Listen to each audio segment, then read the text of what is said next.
Have you ever gotten GNOME'd? Have you ever gotten KDE'd? Well, if you're wondering what the heck am I talking about, this is what happens on some distributions where folks install a random piece of software and suddenly they're using the full GNOME or KDE environment. And today we're going to ask, who the heck is to blame for this? So what does getting GNOME'd mean? It means that, hey, you install one innocent looking package. The most famous example of this, of course, is ProtonVPN's install guide, recommending the GNOME Shell Extension App Indicator. So let's say you're running Linux Mint and you're using the Cinnamon desktop and you install ProtonVPN and you follow the install guide. Well, congratulations. When you reboot, you're going to have the full GNOME desktop experience. But of course, what else does getting GNOME'd mean? Well, it means that if you're using GNOME, features that you relied on might just get removed without replacement. Extensions tend to break on every new GNOME Shell update. I know you're not supposed to really use GNOME with the extensions. Theming is actively restricted. And, well, if you complain about it, you might be told you don't know what you want. I know, right? So, basically, the GNOME philosophy is very much it's our way or the highway. So folks have complained that it lacks theming in the toolkit, and if you need to change it, you need to recompile it. The GNOME devs have stated they do not intend to make it themable. So 83% of GNOME users at least use one extension, and every time there's a new release, it generally breaks these extensions, and the extensions need to be updated. Yes, there are workarounds. We can go into the configuration of the extension and change the version of GNOME that it's set to work with, and it might work, it might not work. But, some distros install extensions to make GNOME more usable for users. And of course, sometimes features get removed, like in GNOME 42, they replaced GNOME Terminal with GNOME Console, which removed a lot of features. Removed legacy icons, broke third-party apps. And, users say GNOME strips out things and calls it progress. The great GNOME exodus, of course, is GNOME's direction has sometimes caused multiple forks to come down the road. The Mate Mate desktop was a fork of GNOME 2 after the GNOME 3 transition to keep the classic desktop alive. Cinnamon from Linux Mint, it started as a GNOME Shell extension, but it became a full fork so that they could restore theming originally. Cosmic, which was a customized edition. Well, System 76 gave up on customizing GNOME and just decided to build a new desktop entirely from Rust. And of course, Budgie, which was also originally built in GNOME Technologies, has been moving it to its own toolkit to reduce GNOME dependency. And no, I don't have a hatred for GNOME. I sometimes use GNOME as well. And I use KDE. So, what is the other side of the argument? So, when KDE 6 launched, it was a little rough. There were up to 200 bug reports per day. And let's be pretty honest, my version 6.5 and 6.6 of Plasma, it's become pretty stable. But KDE's also, had its KDE'd moments, and some of them are coming up.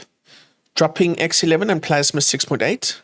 So 6.8, if you're going to be using X Libre or you're going to be using X11, well, sorry. It's only going to support Wayland only, so good luck to you.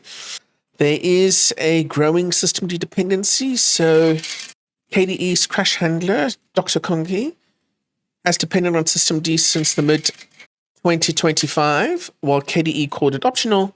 The dependency alienated KaOS Linux, which has dropped KDE Plasma after 12 years to escape systemd.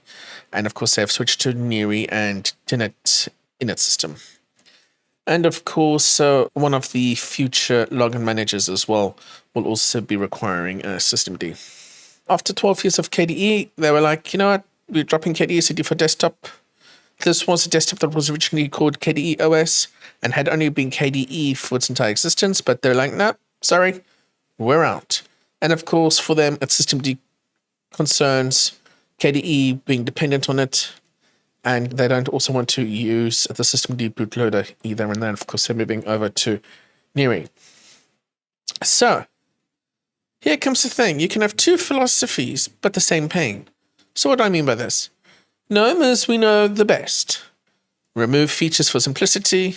We restrict theming, customization, extensions break, opinionated, and if you're frustrated, well, adapt to us.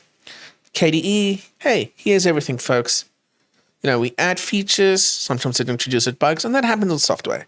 Major transitions can break workflows, growing dependency requirements, maximum flexibility, maximum risk, and the frustration can be, oh, well, everything broke.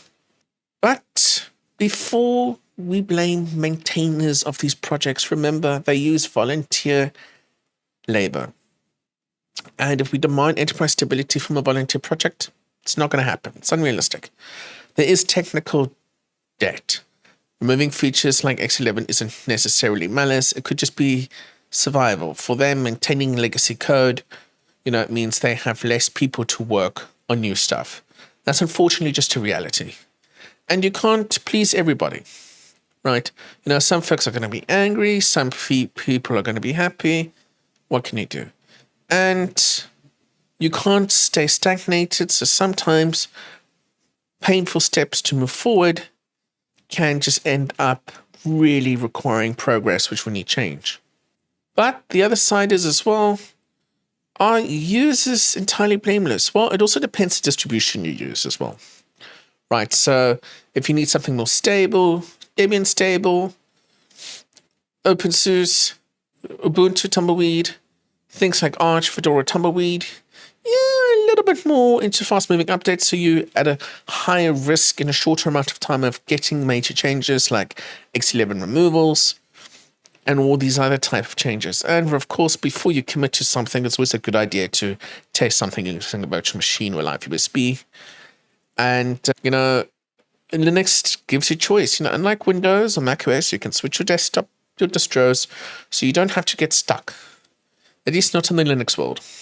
So who's to blame? Well, nobody. Maintainers build what they believe is right. Users expect stability and respect. And of course, the tension between the two is inherent to open source. It's the way it is, and it's how Linux evolves. What can you do? Well, one, please read what the dependencies are for your app. I know it might not be the best thing to tell users, but please read it. Do some research so you're less likely to wake up with GNOME or KDE if you've installed another environment. Pick a distro that matches your stability needs. If you need stability, please use an LTS or long-term distro. Don't use a rolling distro.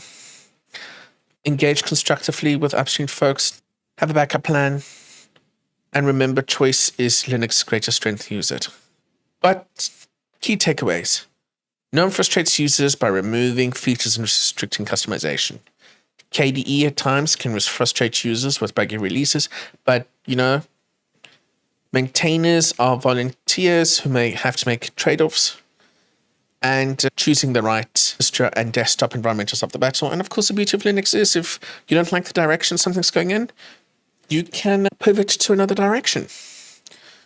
Myself, I use KDE 6 from about 6.5 has really, I think, turned into a fantastic desktop environment.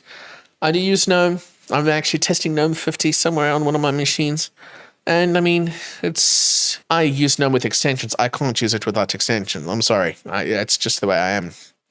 But anyway, let me know what you think below. Be really interested to hear your opinion. As always, thanks for watching and bye for now.